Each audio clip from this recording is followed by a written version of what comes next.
capítulo 11.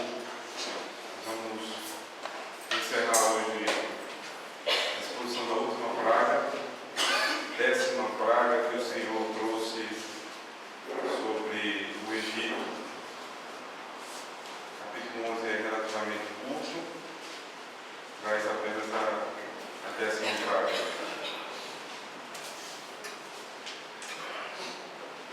Diz a palavra do Senhor, irmãos. Disse o Senhor a Moisés: ainda mais uma praga trarei sobre Faraó e sobre o Egito. Então vos deixará ir daqui. Quando eu vos deixar, é certo que vos expulsará totalmente. Fala agora aos ouvidos do povo, que todo homem peça ao seu vizinho, e toda mulher à sua vizinha, objetos de prata e de ouro. E o Senhor fez que o seu povo encontrasse favor da parte dos egípcios. Também um homem, Moisés, era muito famoso na terra do Egito, aos olhos dos oficiais de Faraó e aos olhos do povo. Moisés disse: assim diz o Senhor, cerca da meia-noite passarei pelo meio do Egito, e todo primogênito na terra do Egito morrerá, desde o primogênito de Faraó que se assenta no seu trono, até o primogênito da serva que está junto à morte, e todo o primogênito dos animais. Haverá grande clamor em toda a terra do Egito, qual nunca houve, nem jamais haverá. Porém, contra nenhum dos filhos de Israel, desde os homens até os animais, nem ainda um cão rosnará, para que saibais que o Senhor fez distinção entre os egípcios e os israelitas. Então todos estes teus oficiais descerão a mim e se inclinarão perante mim, dizendo: sai tu e todo o povo que te segue, e depois disso sairei. E ardendo em ira, se retirou da presença de Faraó. Então disse o Senhor a Moisés: Faraó não vos ouvirá, para que as minhas maravilhas se multipliquem na terra do Egito. Moisés e Arão fizeram todas essas maravilhas perante Faraó, mas o Senhor endureceu o coração de Faraó, que não permitiu saíssem da sua terra os filhos de Israel. Amém. Vamos orar. Seja louvado, Santo Deus, o teu nome. O Senhor dos Exércitos está aqui em nosso meio, o Deus da nossa salvação. Nós queremos pedir, Senhor Deus, que esta conversa que o Senhor iniciou conosco, ela possa progredir agora, quando com humildade, Senhor Deus, no coração, nós paramos para ouvir a exposição do texto sagrado, os sinais e maravilhas que o Senhor fez no Egito, aquilo que não é uma história antiga, longe da nossa vida, mas é a história da nossa salvação, Senhor. Como o Senhor salvou os nossos pais, a semelhança que nos salvou.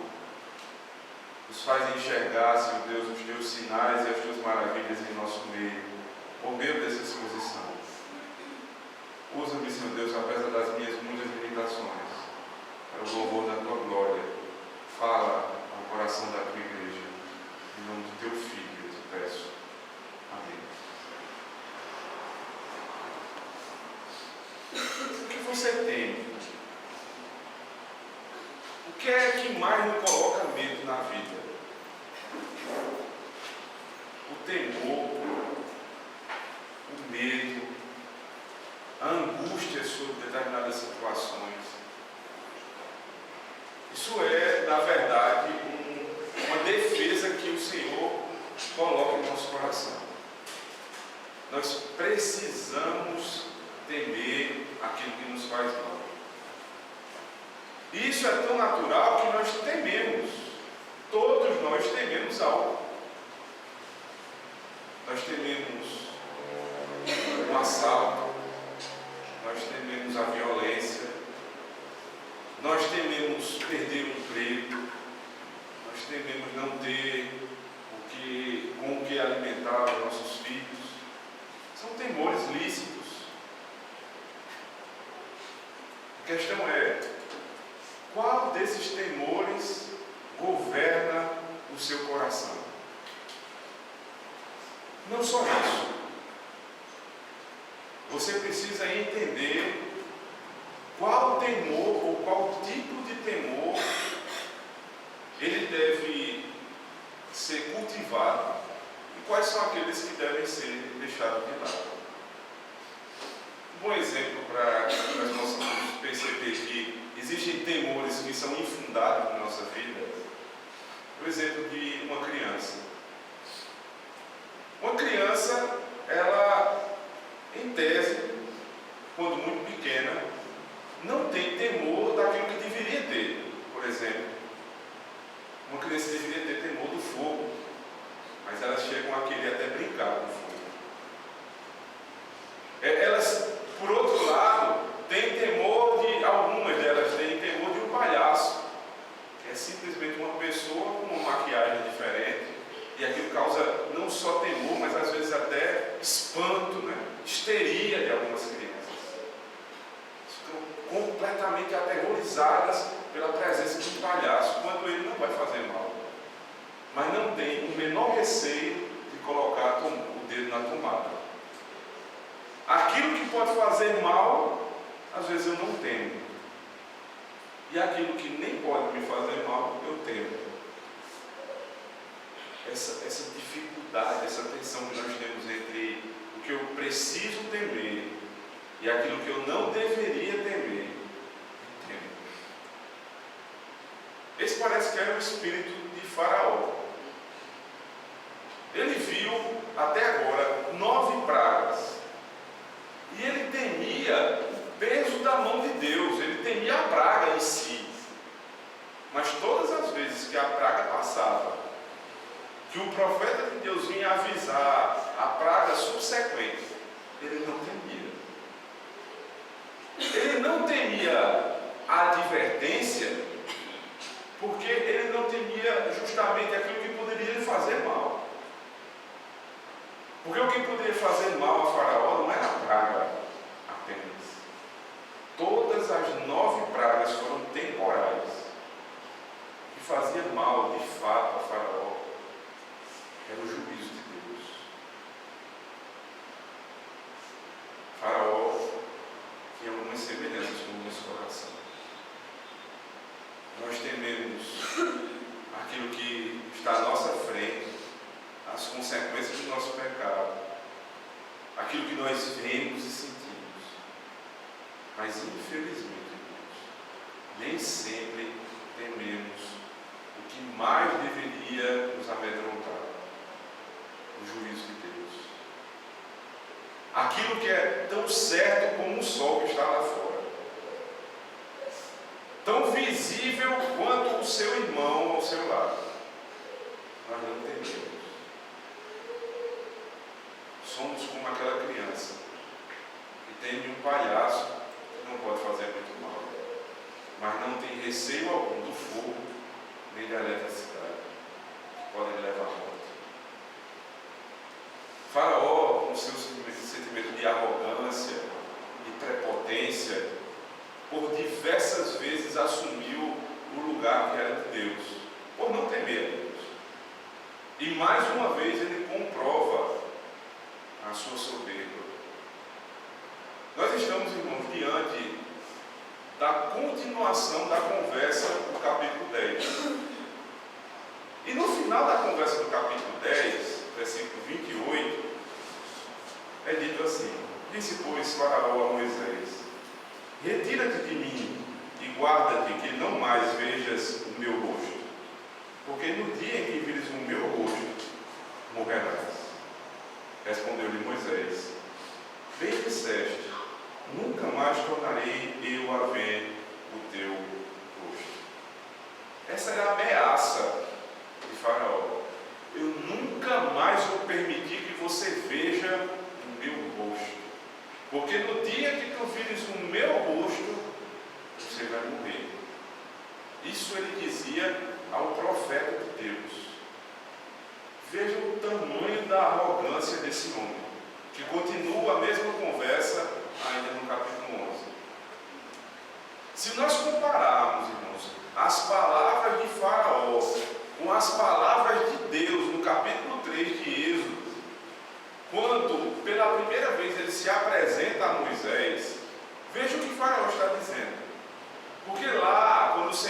apareceu na sarça, ele disse a Moisés: tira as sandálias dos teus pés, porque este lugar é santo.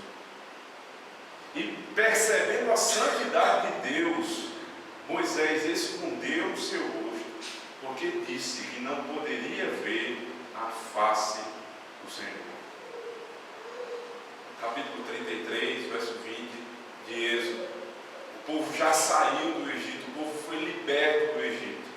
O que acontece? Agora Moisés quer ver a face de Deus. E Deus disse: a minha face você não pode ver, porque ninguém pode ver a face do Senhor e permanecer vivo. E Deus esconde, Deus protege Moisés e deixa ver só apenas a sua sombra. E ele diz: você vai ver a minha bondade, mas não a minha face. O faraó disse: você não vai ver a minha face, senão você morre. Deus disse: você não vai ver a minha face, porque quem vê a minha face não pode viver. Faraó, mais uma vez, de maneira arrogante, estava se comparando ao próprio Deus.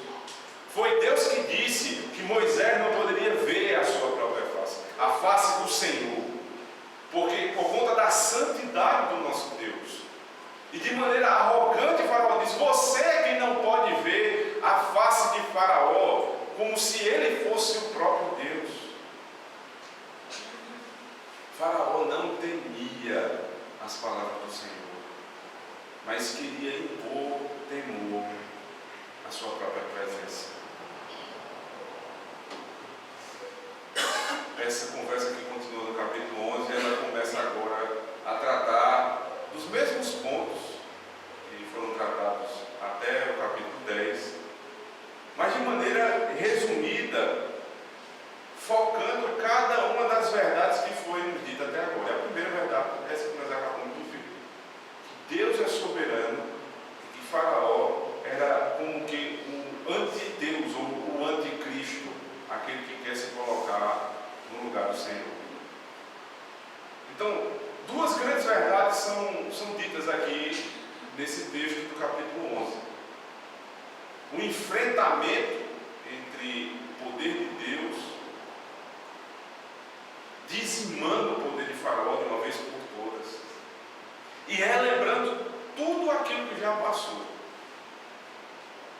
Isso, irmãos, nos leva a perceber que esses dois reinos, esses dois impérios, eles não subsistiriam juntos. Um iria acabar com o outro. Não haveria de maneira alguma possibilidade de convívio entre um povo ímpio e o povo de Deus. Acompanhe comigo a leitura dos primeiros 3 versículos do capítulo 11. Disse o Senhor a Moisés: ainda mais uma praga trarei sobre Faraó e sobre o Egito.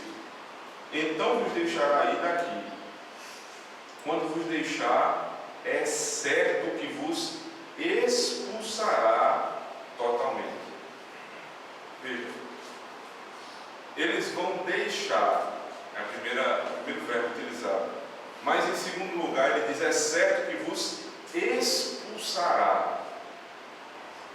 Não era apenas Faraó que não suportava a presença do povo de Deus. Agora, os egípcios diziam: nós não suportamos conviver com esse povo. Eles não vão simplesmente deixar ir, eles vão expulsar. Aquilo que Deus tinha dito: deixa o meu povo ir, e que às vezes é confundido como se fosse apenas um pedido. A expressão ali é de ordem: deixa o meu povo ir. E agora a resposta a essa ordem é: nós não vamos deixar, nós vamos expulsar. Porque dois povos que se submetem a duas autoridades não conseguem conviver juntos. Os egípcios, eles tinham um panteão de deuses, e eles serviam a cada um desses deuses, e eles não iriam admitir que o Deus de Israel mandasse nos seus deuses. Então eles expulsam os israelitas.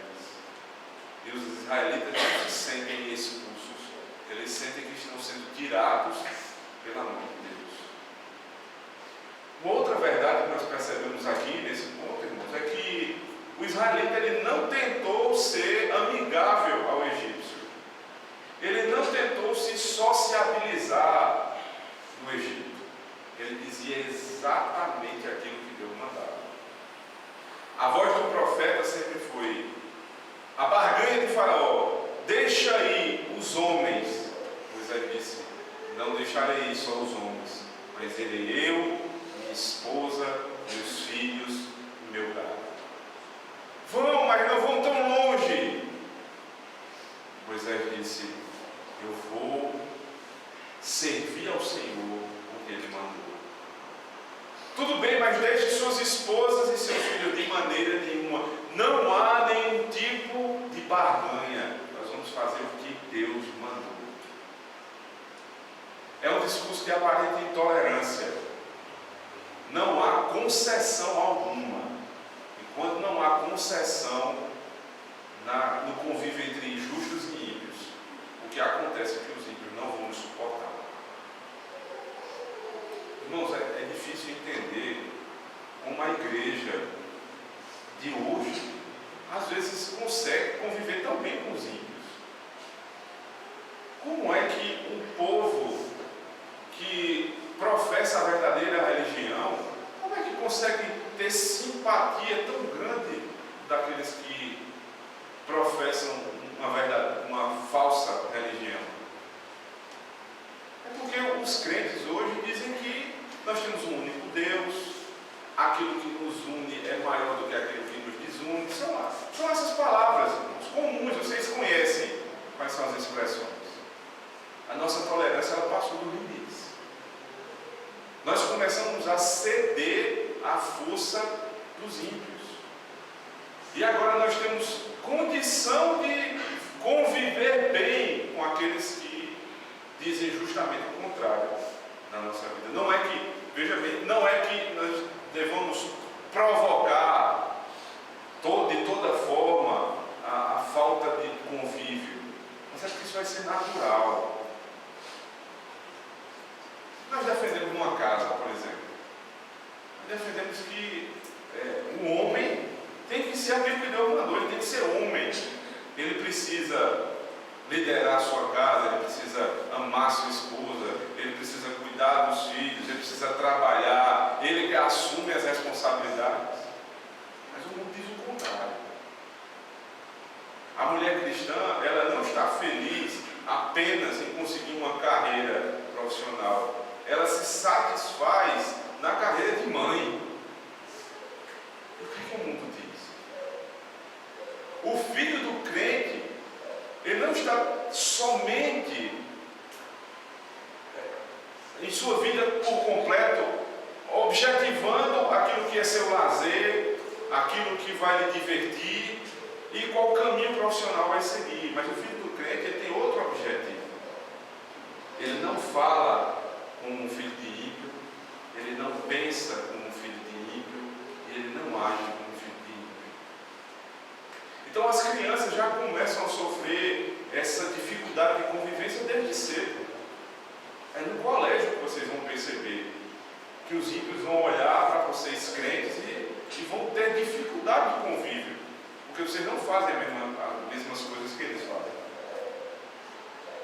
É no trabalho que os adultos vão chegar e vocês podem ter a oportunidade de conversar e de brincar com os ímpios, mas há um limite que eles não têm. E na hora que você impõe esse limite, não espere ser bem visto. Historicamente, a igreja nunca teve bom convívio com os ímpios. Se você observar, por exemplo, no segundo cativeiro babilônico, diversas vezes os babilônicos tiveram dificuldade com os israelitas. Eles queriam que os israelitas fossem alegres, cantassem louvores para que o coração deles pudesse se alegrar. Os israelitas diziam: nós não vamos cantar louvores, porque nós estamos longe da nossa terra, longe da possibilidade de culto. O povo de Deus nunca, de maneira alguma, fez concessão com os ímpios. Cristo Jesus era o maior de todos os intolerantes, se nós podemos dizer dessa forma.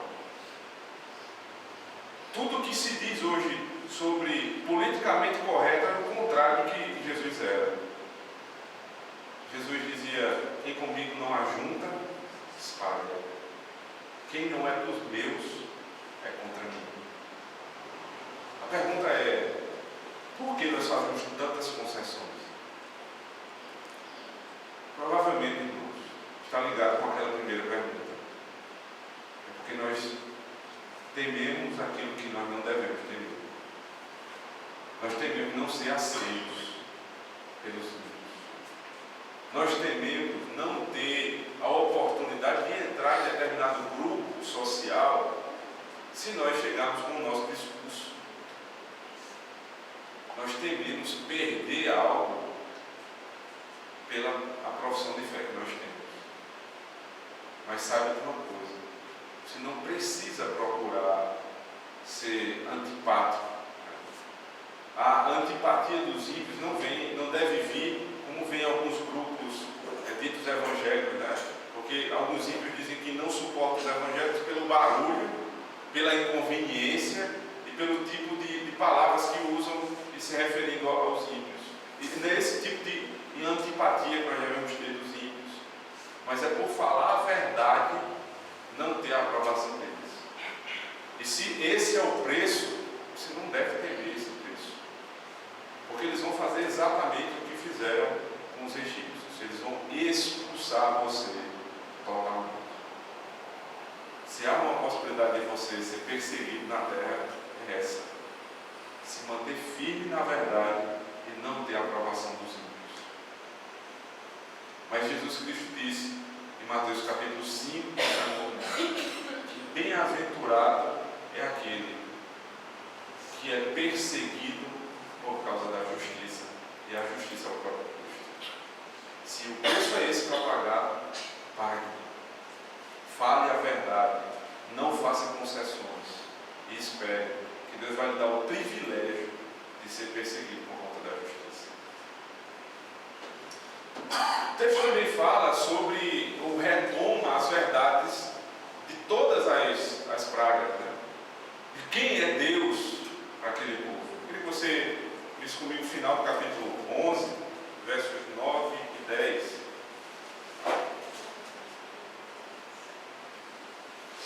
Então disse o Senhor a Moisés: Faraó não vos ouvirá, para que as minhas maravilhas se multipliquem na terra do Egito.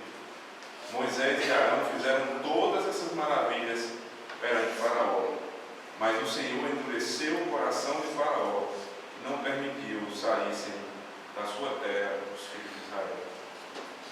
A última praga e as últimas palavras da última praga nos remetem ao início. Lá no capítulo 5, Deus disse: fala a Faraó, ele não te ouvirá, porque eu endurecerei o coração de Faraó. Vai e faz sinais e maravilhas para que Faraó me conheça, mas não se submeta à minha palavra. De uma ponta a outra se cumpriu aquilo que Deus disse. O que ele predisse aconteceu. Porque o objetivo de Deus, também revelado no início, antes das pragas, é para que saibam que eu sou o Senhor. Um dos objetivos das pragas, irmãos, foi revelar o ser de Deus. E revelar, nós vimos em cada praga sobre uma face diferente. E uma delas vocês puderam perceber a ênfase no nome de Deus. Quem é Deus? Deus Ele é o Todo-Poderoso. Ele também é o Deus de paz. Ele é o Deus da salvação do seu povo. Todos os atributos de Deus foram revelados. Mas o principal deles foi: o Senhor tem poder para fazer o que Ele quiser com a sua criação. Veja comigo o capítulo 9, verso 29. Retomando as verdades já vistas até agora. Respondeu-lhe Moisés: em saindo eu da cidade, Estenderei as mãos ao Senhor, os trovões cessarão, e já não haverá chuva de pedras, para que saibas que a terra é do Senhor. Um dos pontos tratados como pano de fundo das pragas era o poder de Deus sobre a criação. Faraó se dizia Deus, filho de um panteão de deuses, e dentre esses deuses um que era o responsável pela criação. E Deus disse, o Deus criador sou eu. E a prova disso é que eu crio e descrio. Eu trago a vida e trago a morte. Eu sou Deus Todo-Poderoso. Esse é um atributo de Deus que da primeira à última praga foi evidenciado. Um segundo atributo que nós aprendemos é que Deus é um Deus zeloso. É assim, por exemplo, que o Novo Testamento atribui o ciúme de Deus, né? A mesma palavra zelos, no grego, ela é traduzida por ciúme. Então Deus é um Deus ciumento.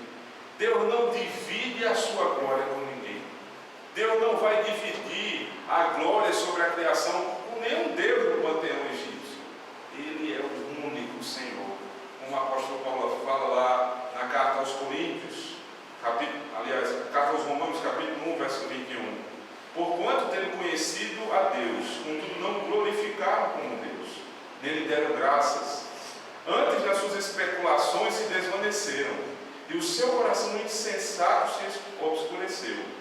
Dizendo-se sábios, tornaram-se estúpidos, e mudaram a glória do Deus incorruptível, em semelhança da imagem de Deus corruptível, de aves, de quadrúpedes e de répteis. E em seguida Paulo diz, e Deus os entregou à sua própria imundícia. Primeiro eles formaram um ídolo para si. Eles rejeitaram aquilo que eles conheciam, verso 21. Porque o homem conhece a Deus, não salvificamente, mas ele conhece que há um Deus. E eles, conhecendo Deus, por obra da revelação de Deus na criação, eles rejeitaram e colocaram o ídolo no lugar do Senhor. E aí Deus os entregou à sua imundícia, porque Deus não divide sua glória com ninguém. Nós percebemos também, irmãos, nas pragas, que Deus é o Deus de justiça. Aquilo que o profeta diz, a alma que pecar, morrerá. Não vai ser outro que vai pagar. A alma que pecar, morrerá. A não ser que você tenha um redentor. Cada Deus, cada ídolo que foi posto no Egito foi destronado pelo Senhor.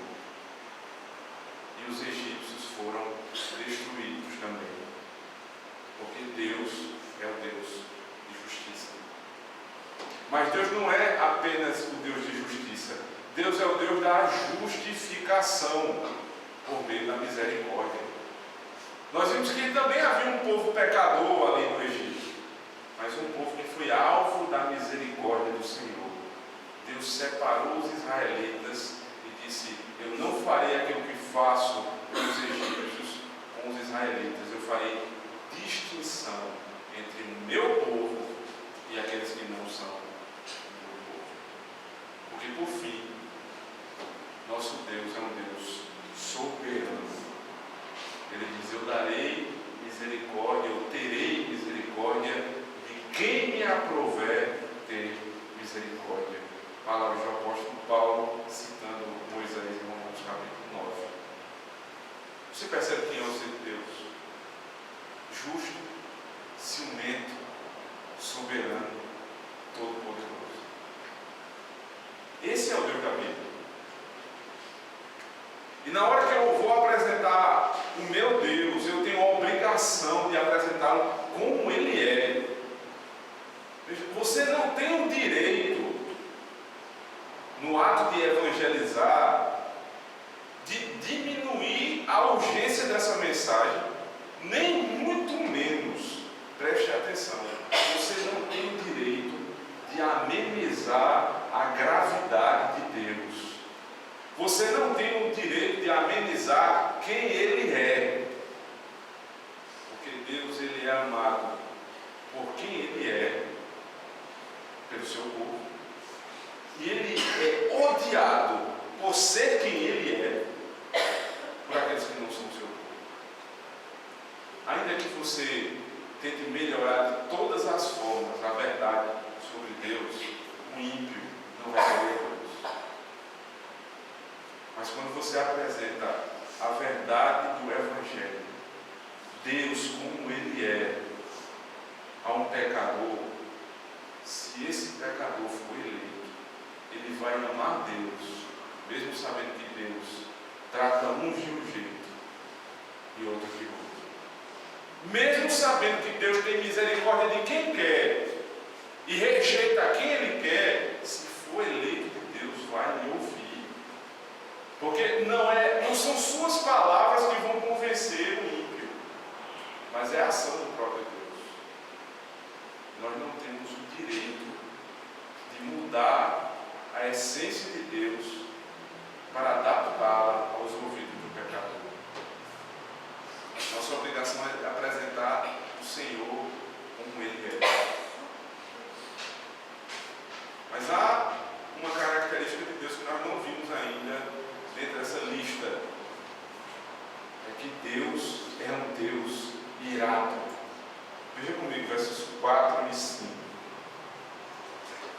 Moisés disse: assim diz o Senhor, cerca da meia-noite passarei pelo meio do Egito, e todo primogênito na terra do Egito morrerá, desde o primogênito de Faraó que se assenta no seu trono, até o primogênito da serva que está junto à moda, e todo o primogênito dos animais. Haverá grande clamor em toda a terra do Egito, qual nunca houve, nem haverá jamais. Deus está dizendo o seguinte: a última praga, ela vai ser irreversível. Todas as outras pragas eram reversíveis. Uma com 3 dias, outra com 7 dias, voltava tudo ao normal. Mas essa vai ser diferente. A morte vai passar pelo Egito, exatamente à meia-noite. E essa morte, ela não vai fazer, preste atenção, distinção entre o trono do rei e entre a serva do menor escalão. Ela vai tocar todos os primogênitos do Egito. Porque o juízo de Deus tanto vem para o pobre, como vem para o mendigo. Tanto vem para o mendigo, como para o milionário. A ira de Deus se abate sobre todas as classes sociais. A questão é, por que a ira de Deus chega até a casa do homem? Por que Deus é um Deus tão irado assim? Para saber disso, eu preciso comparar com outro versículo ainda de Êxodo. Veja, Êxodo capítulo 3.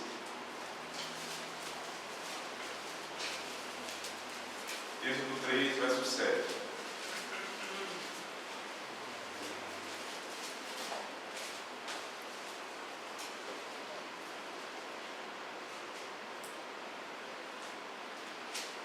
Disse ainda o Senhor: certamente vi a aflição do meu povo, que está no Egito, e ouvi o seu clamor por causa dos seus exatores. Conheço-lhe o sofrimento. Veja, ele fala de clamor, ele fala de sofrimento. Lá no capítulo 11, verso de número 6, haverá grande clamor em toda a terra do Egito. Agora compare. Eu vi o sofrimento e eu vi o clamor do meu povo. Quem fazia o povo de Deus sofrer? Quem fazia o povo de Deus clamar? Os egípcios, por conta da escravidão. Agora Deus diz: eu vou retribuir o que eles fizeram com o meu povo. Porque o meu povo não é apenas o meu povo. Veja capítulo 4, verso 22. O meu povo é 4:22. Dirás a Faraó: Assim diz o Senhor: Israel é meu filho, meu primogênito. Digo-te, pois, deixa ir meu filho para que me sirva. Mas se recusares deixá-lo ir, eis que eu matarei teu filho, teu primogênito. O povo de Deus sofria no Egito, o povo de Deus clamava, aflito. Aí Deus vê a aflição do seu povo, ouve o clamor e parte para ajudá-lo.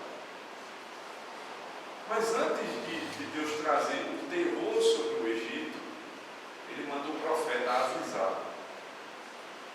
Vai, avisa, que se ele não deixar ir o meu filho, o meu primogênito, eu vou matar o filho dele, o primogênito dele.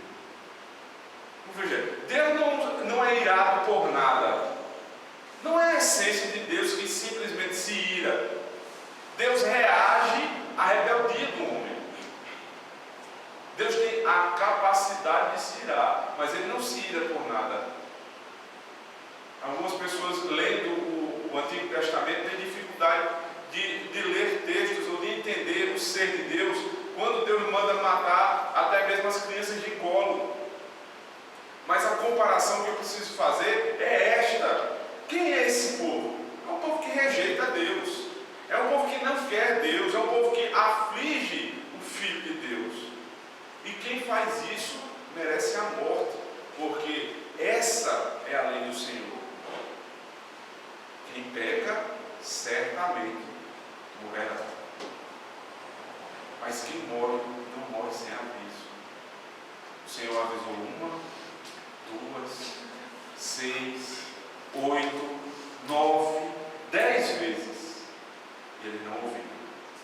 Agora, o Deus irado irá trazer grande clamor sobre a terra do Egito. Assim também será, irmão, no juízo final. Porque Deus avisa 1, Deus avisa 2, 3.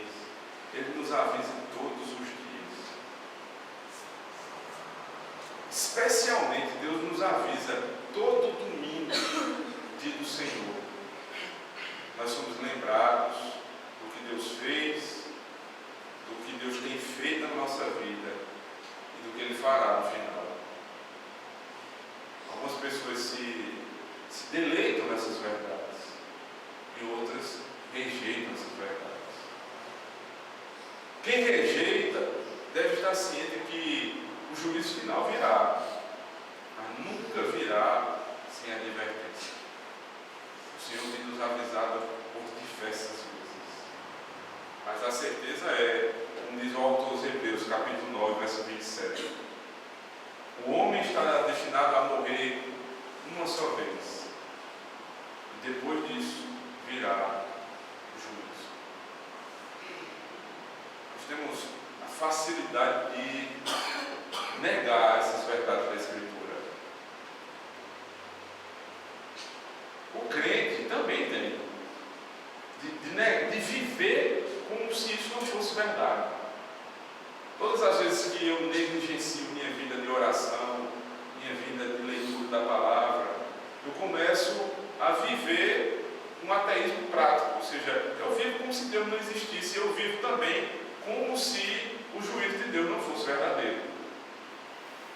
Mas os ímpios chegam ao ápice da loucura, quando eles se juntam em uma ideologia e começam a negar a existência de Deus e a certeza do juízo final. Alguns de vocês conhecem algumas dessas ideologias e outros não.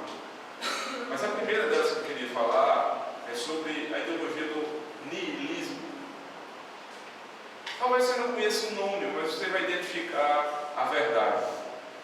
Os niilistas, talvez o mais conhecido deles é Nietzsche, ele simplesmente dizia que tudo deve ser questionado.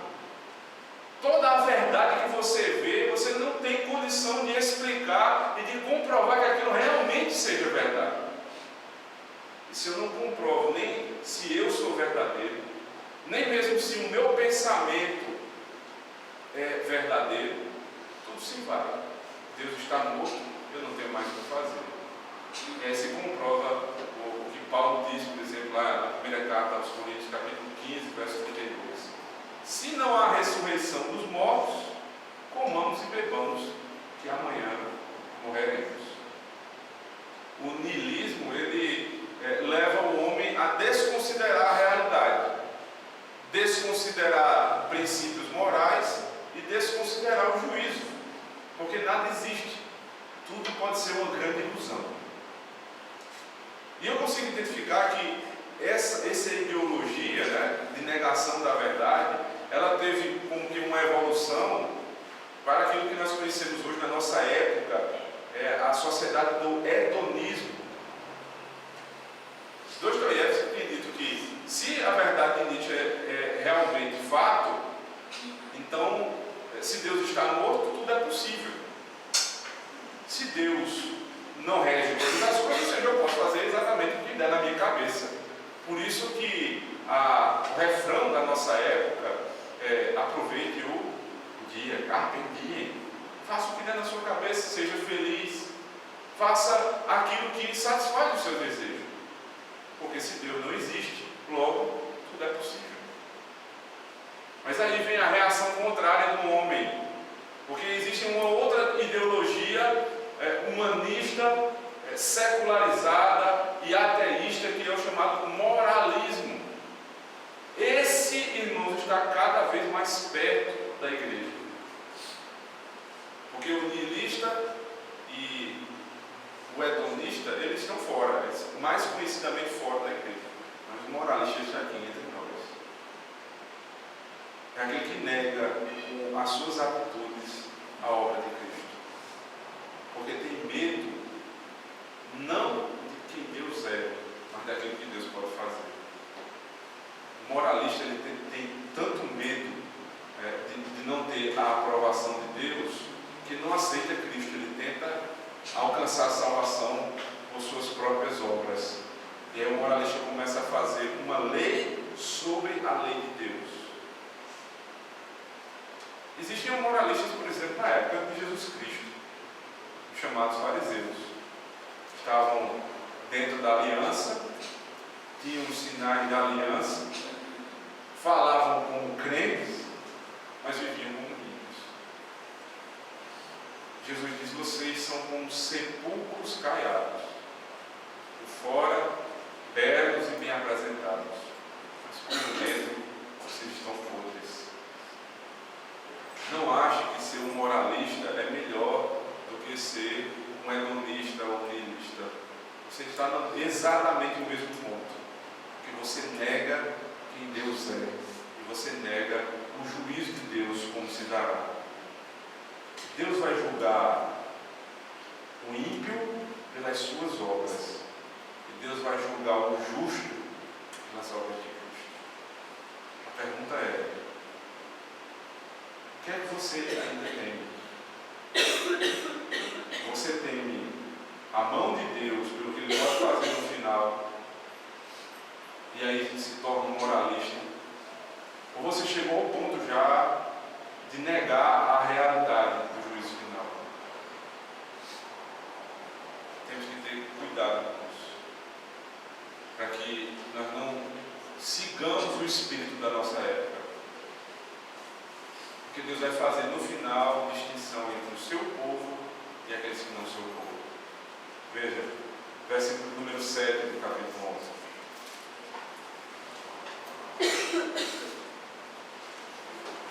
Porém, contra nenhum dos filhos de Israel, desde os homens até os animais, nem ainda um cão rosnará, para que saibais que o Senhor fez distinção entre os egípcios e os israelitas.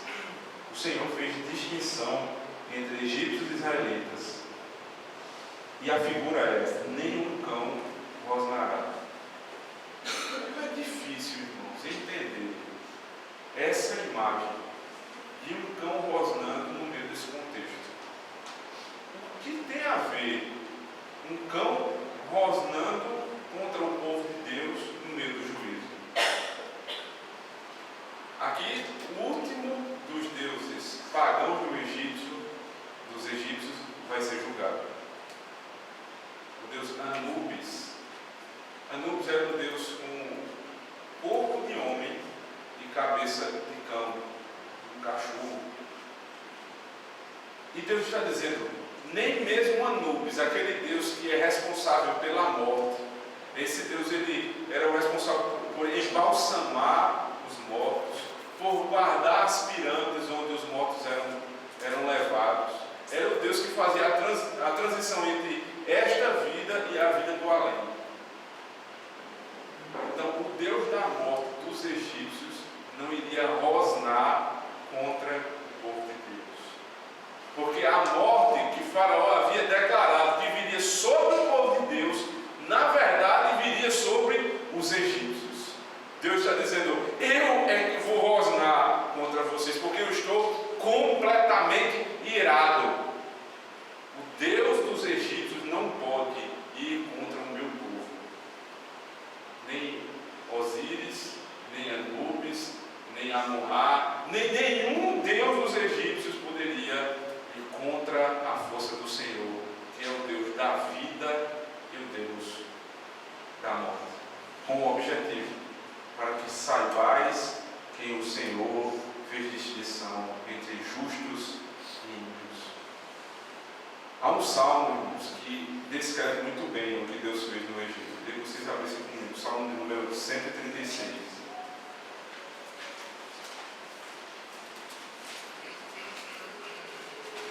A descrição do salmista sobre o livramento de Israel.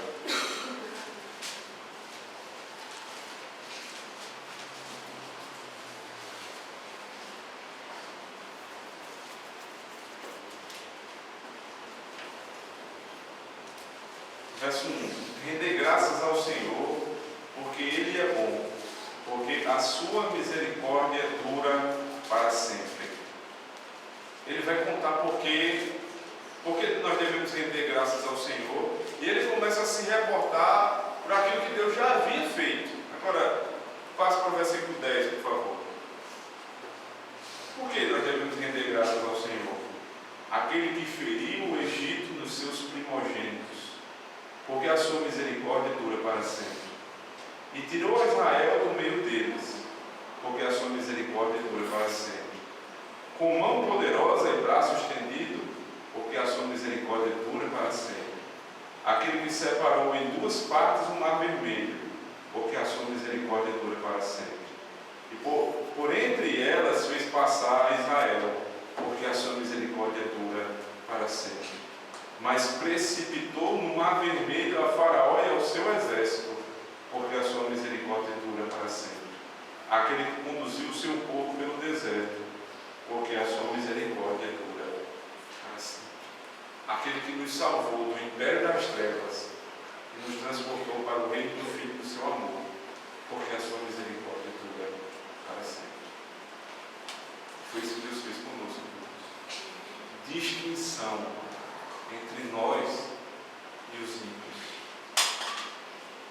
Alguns de nós tentam, de algum modo, entender na sua vida cotidiana que distinção é essa, como eu posso ver a diferença entre o povo de Deus e aqueles que não são o povo de Deus, por meio de algo externo, por meio daquilo que eu vejo, que eu toco. Eu diria a você que o que mais nos distingue dos ímpios é porque a misericórdia de Deus dura para sempre com o seu povo. Essa é a distinção. Um Deus irado que desviou a sua ira de nós, porque a sua misericórdia dura para sempre. Volta comigo para o texto de Êxodo capítulo 11. Há uma última verdade que nós podemos extrair desse texto. Versículos 2 e 3.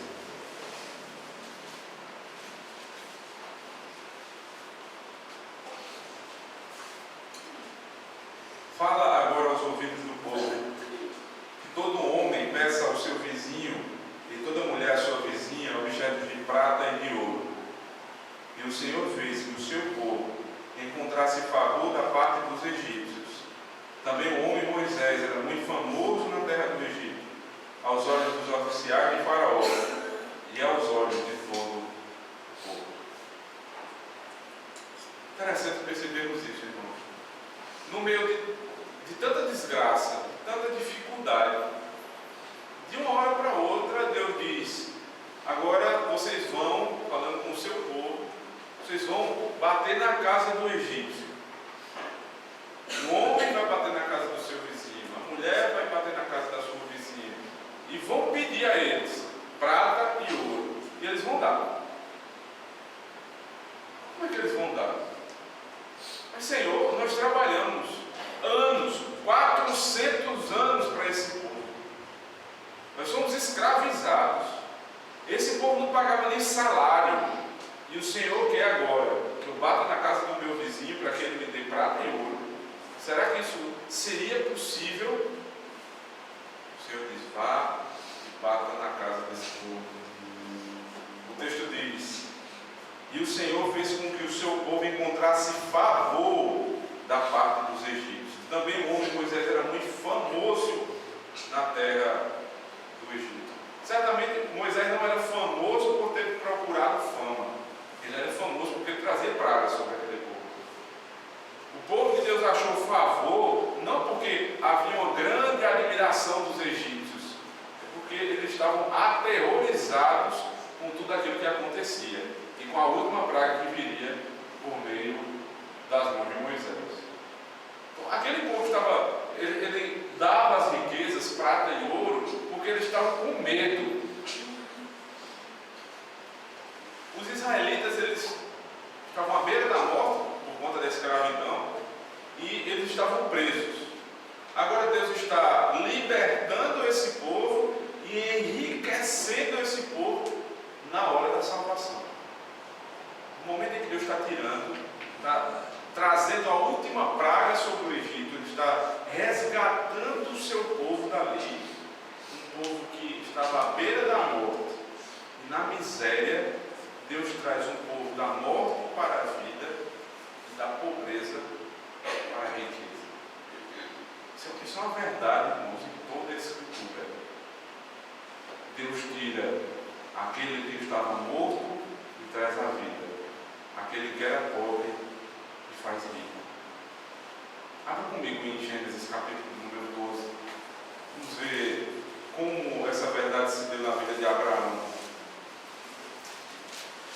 Gênesis 12, a partir do verso 14.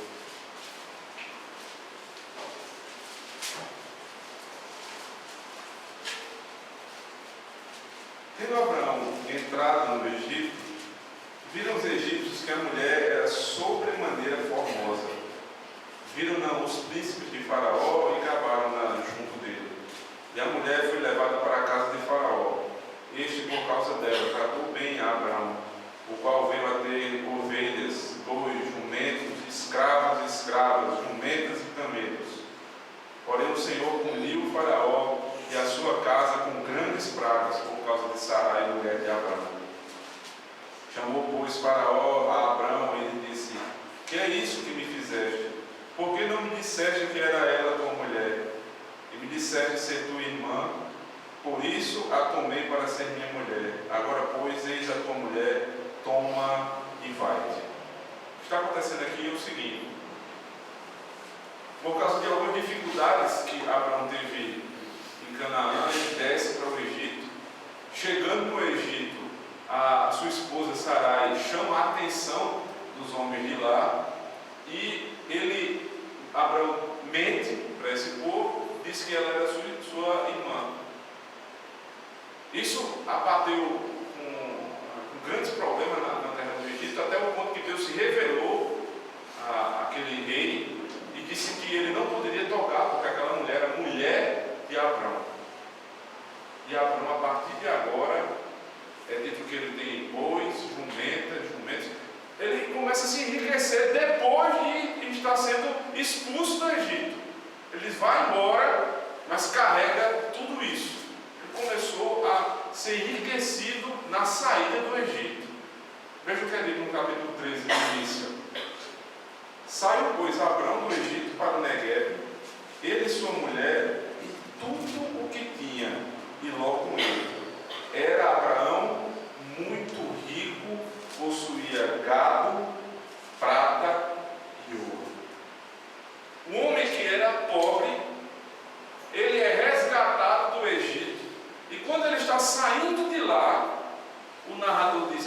ele é rico, agora ele possui gado, e possui prata e ouro.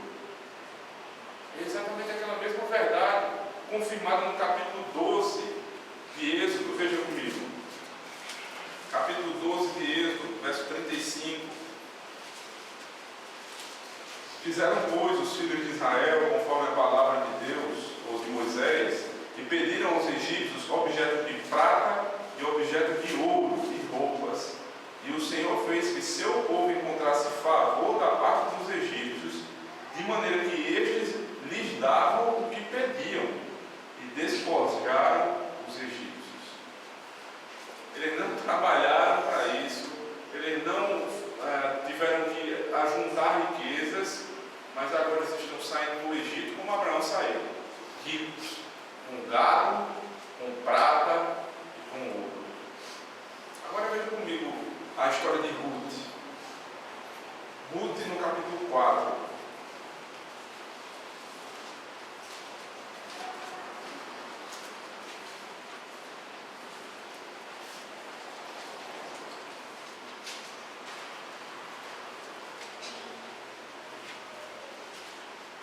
Ruth era uma moabita, uma mulher de fora da aliança, nascida fora de Israel.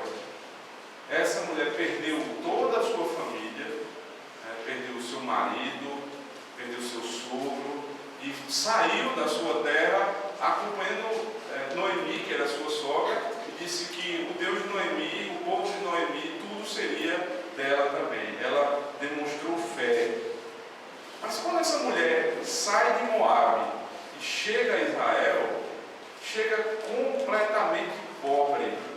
E essa mulher precisa de algo. Ela precisa de um resgatador. Ela precisa ser cuidada por alguém. É quando Deus coloca na vida de Ruth um homem. Veja, capítulo 4, verso 1. Boaz subiu à porta da cidade e assentou-se ali. Eis que o resgatador que Boaz havia falado veio passando. Então lhe disse: ó fulano, chega-te para aqui e assenta-te. Ele se virou e se assentou. Então Boaz tomou 10 homens dos anciãos da cidade e disse: assentai-vos aqui. E assentaram-se. Disse ao resgatador: aquela parte da terra que de Alimeleque, nosso irmão, Noemi, que tornou da terra dos moabitas e tem para venda. Resolvi, pois, informar-te disso e dizer: compra na presença destes que estão sentados aqui e na de meu povo. Se queres resgatá-la, resgata, se não, declara-me para que eu saiba, pois outro não há senão tu que a resgataste, e eu depois de ti. Respondeu ele: eu a resgatarei. Disse, porém, Boaz: no dia em que tomares a terra da mão de Noemi, também a tomarás da mão de Ruth, a moabita, já viúva, para suscitar o nome do esposo falecido sobre a herança dele. Então disse o resgatador para mim: não a poderei resgatar, para que não prejudique a minha. Redime tu o que me cumpria resgatar, porque eu não poderei fazer. Este era outrora o costume de Israel.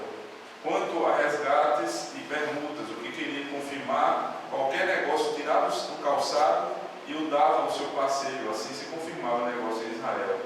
Disse, pois, o resgatador a Boaz: compra tu. E tirou o calçado. Então Boaz disse aos anciãos e a todo o povo: sois hoje testemunhas de que comprei da mão de Noemi tudo que pertencia a Alimeleque, a Quilion e a Malom.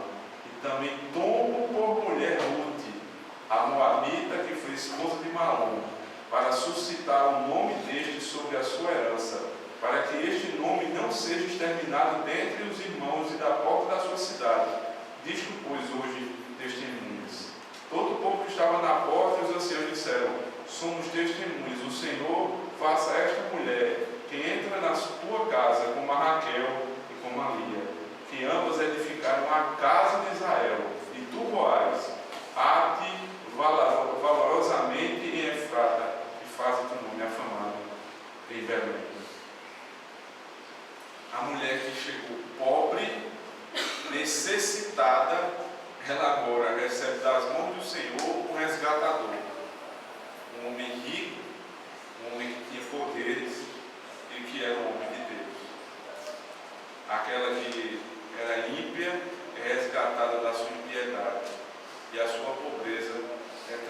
abençoada em riqueza pelas mãos do Senhor. Essa linguagem do Antigo Testamento, de que um povo que é resgatado da pobreza e da morte é levado para a vida e para a riqueza, passa também ao Novo Testamento. Eu queria que vocês abrissem comigo agora em João capítulo 14.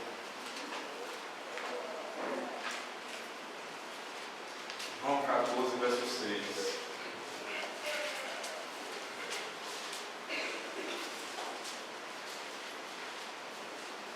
João 14, verso 6.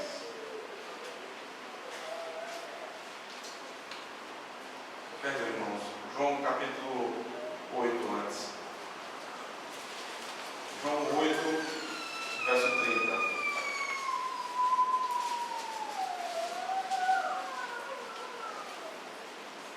Ditas estas coisas, muitos creram nele. Disse, pois, Jesus aos judeus que haviam crido nele: se vós permanecerdes na minha palavra, sois verdadeiramente meus discípulos, e conhecereis a verdade, e a verdade vos libertará. Respondeu: somos descendência de Abraão, e jamais fomos escravos de alguém. Como dizes tu, sereis livres? Respondeu Jesus: em verdade vos digo, todo que comete pecado é escravo do pecado. O escravo não fica sempre na casa, o filho sim, para sempre. Se, pois, o filho vos libertar, verdadeiramente sereis livres. É exatamente a mesma linguagem do Egito. Um povo escravo do pecado só pode ser liberto pelas mãos do Senhor. Quando o Senhor liberta da escravidão, acontece o que Paulo nos explica em Efésios capítulo 1.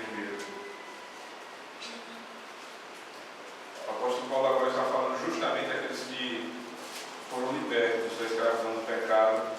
Capítulo 1, verso 3.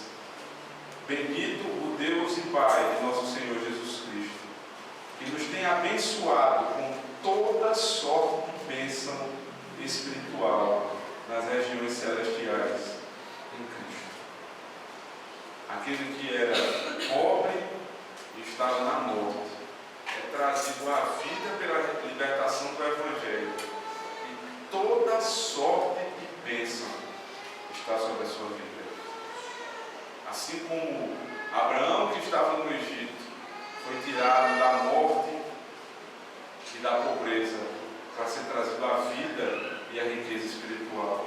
Assim como Ruth, assim como o povo do Egito, agora também nós, irmãos, por meio do Filho de Deus, somos retirados da morte para a vida, da pobreza para a riqueza. E se é verdade, e nós sabemos que o juízo é iminente, a desgraça completa para o ímpio, também é verdade para nós, que o último dia será de grande alegria e glória. Abra comigo em Apocalipse capítulo 21. Veja como é que é a descrição da Jerusalém celestial.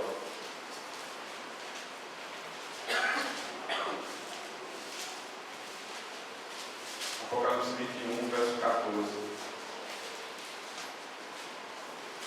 A muralha da cidade tinha 12 fundamentos, que estavam sobre estes os 12 nomes dos 12 apóstolos do Cordeiro. Aquele que falava comigo tinha por medida uma vara de ouro, para medir a cidade, as suas portas e a sua muralha. Deixa a descrição da cidade. A cidade é quadrangular, de comprimento e larguras iguais. E mediu a cidade numa vara até 12.000 estádios. O seu comprimento, largura e altura são iguais. Mediu também a sua muralha, 144 côvados, medida de homem, isto é, de anjo. A estrutura da muralha é de jaspe. Também a cidade é de ouro puro, semelhante a vidro límpido. Os fundamentos da muralha da cidade estão adornados de toda espécie de pedras preciosas. O primeiro fundamento é de jaspe, o segundo de safira, o terceiro de calcedônia, o quarto de esmeralda, o quinto de sardônio, o sexto de sárdio, o sétimo de crisólito, o oitavo de berilo, um décimo de jacinto, o 12º de ametista. As 12 portas são 12 pérolas, cada uma dessas portas de uma só pérola. A praça da cidade é de ouro puro, como um vidro transparente.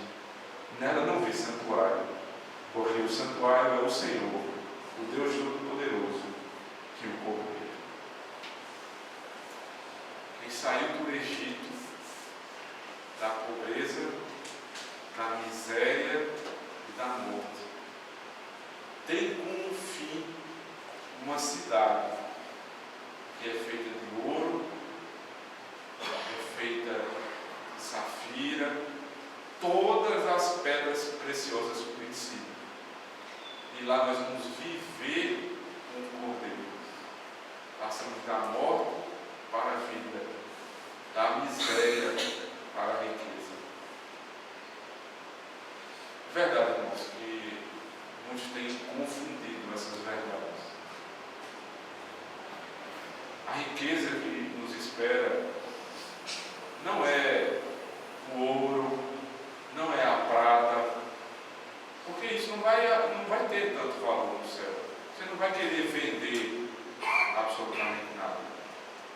Mas isso reflete nos nossos olhos o que Deus fez por nós. A maior riqueza de todos está justamente no último versículo que nós lemos. O Cordeiro de Deus, o Todo-Poderoso, estará no nosso meio. Porque assim como Deus fez no Egito, resgatando o seu povo para colocar na terra da promessa, onde o símbolo da presença de Deus estava no meio deles, inicialmente o tabernáculo, depois o templo, essa verdade vai se consumar na Jerusalém Celestial, quando não haverá mais morte, onde nós não seremos julgados no juízo de Deus, e nós não teremos mais pobreza espiritual. Nós vamos ser ricos espiritualmente em Cristo, porque essa verdade já é presente em nós, mas ele será consumado nesse dia. E em vez de viver no império das trevas, nós viveremos na Jerusalém Celestial, terra de grande riqueza, onde não haverá necessidade de absolutamente nada. A pergunta que ainda nos resta é: o que nós vamos temer, irmãos? O que temer ainda hoje? Algumas pessoas começam a se entregar em sentimentos de temor pelas situações que passam na vida. Dificuldades passadas de casamento, relacionamentos que fracassaram, filhos que são desobedientes, pais que não trataram bem seus filhos. E os crentes começam a se submeter a esse tipo de temor. Temor pelo que vai acontecer amanhã. Temor pelo que eu não posso controlar. Se você tem de temer alguma coisa, tema a mão de Deus. Tema o juízo do Senhor. E todas essas outras coisas estão no controle dele. Entregue-se verdadeiramente ao Senhor. Confie nele. Como ele diz, o mais tudo fará. Porque o que nos espera de fato, se você está em Cristo, é vida e riqueza espiritual. Todos os temores um dia vão passar. Até lá nós temos que aprender a lidar com os nossos temores. Verificar aquilo que é lícito e o que não é. E não temer, veja bem, não temer o que pode lhe fazer mal temporal. Como Cristo disse em Mateus 10, 28. E não temais os que matam o corpo, mas não têm poder de matar a alma. Temeis antes aquele que pode destruir no inferno tanto a alma como o corpo. Não tema pela perda do seu emprego. Não tema tanto assim pelos seus relacionamentos. Não tema o que você não pode controlar. temer a Deus. Porque Ele pode lançar no inferno não só o corpo, como a alma. Que o Senhor nos dê o verdadeiro temor, o temor da mão dele. Amém. Convido a igreja a ficar de pé, nós vamos orar ao Senhor.